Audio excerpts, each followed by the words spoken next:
What does it mean to be a woman of color? Every black girl usually angry about something. She's gotta be strong because that's just the expectation. Loving herself, but not too much because then she's conceited. Being his lady in the streets, but his freak in the sheets. Inheriting her grandma's love, but always loving the wrong one. Twerking for her man, but not with her friends. Being constantly told she's too much or not enough. The most disrespected person is the black woman. Constantly having to prove she's a victim because society sides with a man. Not being able to express her traumas because she can't show no weakness. Is constantly told that she's too dark, too thin, too thick, too much of a bitch. Being murdered, beaten, abused, then questioned if she evoked all of it. Is left out on the street, but becomes the flower that grows from the concrete. Who taught you to hate yourself from the top of your head to the soles of your feet? She marches for everyone else, riots for everyone else, dies for everyone else. She loves everyone else, lives for everyone else. But when it comes down to her, it ain't a mother in sight. The system as a whole has failed her. You've never been shot. You don't know her pain. Say her name. 18 women of color. Murder.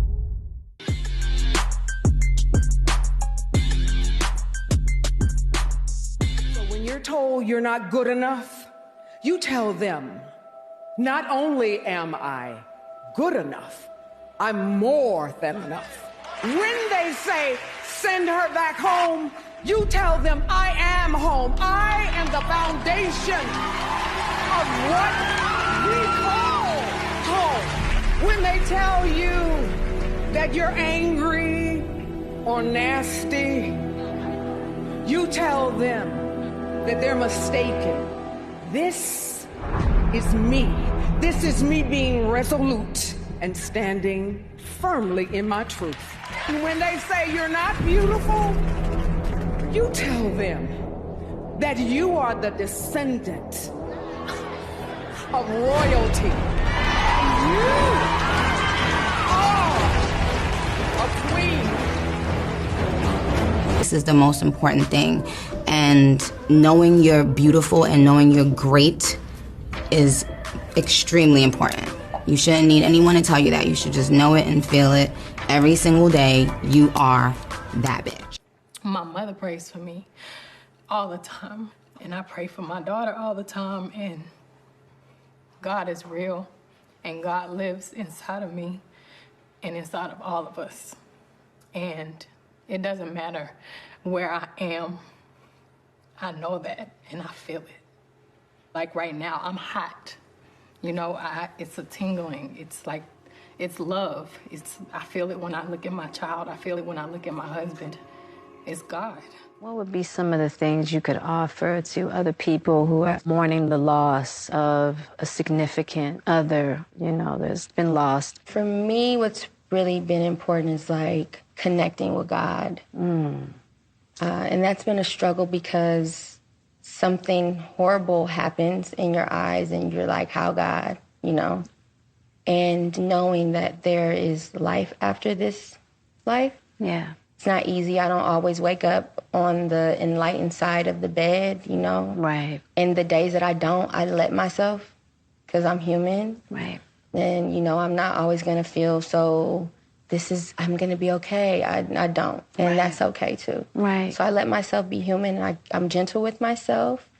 And I find things that matter. And so I try to live with the purpose. My black girl magic is conditional.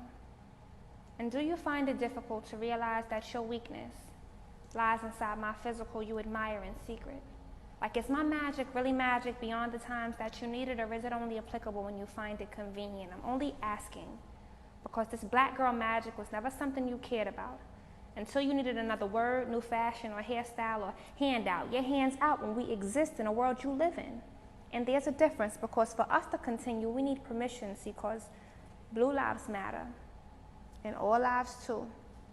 But Black Lives Matter is not in that all lives group, so why in the world would I ever share my magic with you? America, could you imagine the truth? We've been beaten. We've been bruised, and yet you cannot stop us. A country built on the backs that you stand on top of. America, how dare you? try to rob us of our magic that's been put in time capsules since the beginning of our days. We have always been magical, and so I don't find it impractical that every black man will always frighten you in your foolishness, because the blueprint will always be better than the duplicates, and you'll never know what to do with it. Don't talk about what you're gonna do. Don't just dream about what you're gonna do. Don't criticize somebody else for what they're not doing. You be it. Be about it. Be about that action and go do it. Keep your eye on your intention. Don't let any outside distraction or your own insecurity stop you from your goals. Embrace that struggle. Surviving that struggle will strengthen you.